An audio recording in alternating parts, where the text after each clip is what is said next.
in parallel with maintaining the social fabric. We cannot let our social fabric just. And their masculinity does not come in contradiction with their compassion and nurturing abilities. And then there are women combatants who are also exceptional mothers. A movie Malevolent, the new version of Sleeping Beauty, where the so-called bad witch is actually the true love, and she kisses the Sleeping Beauty, and that's how the Sleeping Beauty comes out of slumber, long slumber. And it's not the prince, the prince is trying to save the damsel in distress. And space. Social media and films are promoting ideas whereby one can see a masculine hero shedding tears. And the feminization of masculinity is therefore a paradigm shift. That is what I promised in the beginning. I see this as a paradigm shift in the discourse of gender. It is a move. During my lifetime, and I'm sure it's going to continue, the change has got to be there. There are innumerable examples of women having shown or having leading, and there are so many examples Dr. Vijay Lakshmi spoke about. However, I want to put in a caveat. There are more women who are more economically emancipated, more empowered women, but parallel to that, we have an increasing number of divorces.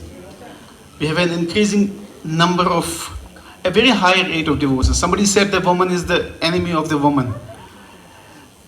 I will not say that it is 100% true, but to a large extent it may be true also, because one person that a daughter-in-law is most feared of, is scared of, is the mother-in-law.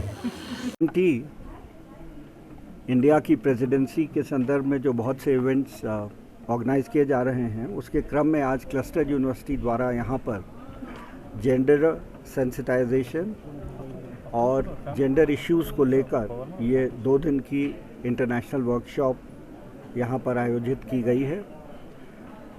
आप लोग अवगत हैं कि भारत की G20 presidency Bharat के लिए, हर एक भारत के नागरिक के लिए एक गर्व का विषय है और इसको एक इनक्रेडिबल इंडिया को प्रस्तुत करने का और पब्लिक इंक्लूजन के माध्यम से हर एक भारतीय को इसके ज्वलंत मुद्दे हैं उसमें शामिल करने का प्रयास किया गया है।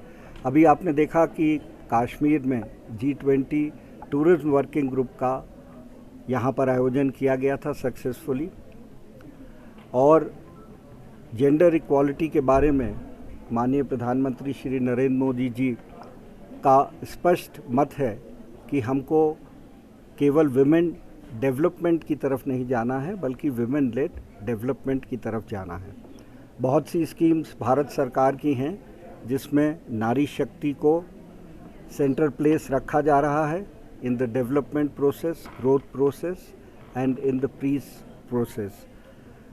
बहुत सी स्कीम्स लागू की गई हैं जो कि हर एक एरिया को एड्रेस करती हैं, चाहे वो एजुकेशन हो, चाहे हेल्थ हो, चाहे एंटरप्रेन्योरशिप हो, चाहे फाइनेंसिंग हो, चाहे डिफरेंट लीडरशिप रोल्स हों विमेन के लिए। आप लोग जानते हैं अभी जो यूपीएससी रिजल्ट्स डिक्लेयर हुए हैं उसमें टॉप 4 पोजीशंस हमारी महिला शक्ति द्वारा ली गई हैं, और जेएनके को भी अगर आप देखेंगे तो जो जेके सिविल सर्विसेज का एग्ज़ाम हुआ है वहाँ पर 20 में से, पहले टॉप में 20 में से 9 महिलाएं हैं और 36% सक्सेस जेएनके सिविल सर्विसेज में महिलाओं के द्वारा की गई है। अभी मैं यूनिवर्सिटी के कॉन्वोकेशन में गया था, वहाँ पर 77% गोल्ड मेडल्स जो हैं वो हमारी विमेन कैंडिडेट्स द्वारा लिए गए हैं। ये एक शुरुआत है और मैं समझता हूँ कि हमारी नारी शक्ति हमारे अपने परिवार की, अपने समाज की, जेके की और पूरे देश की ही नहीं बल्कि पूरे विश्व के ग्रोथ, डेवलपमेंट और जो बर्निंग टिश्यूज़ हैं उनको एड्रेस करने में काम आएगी। Thank you.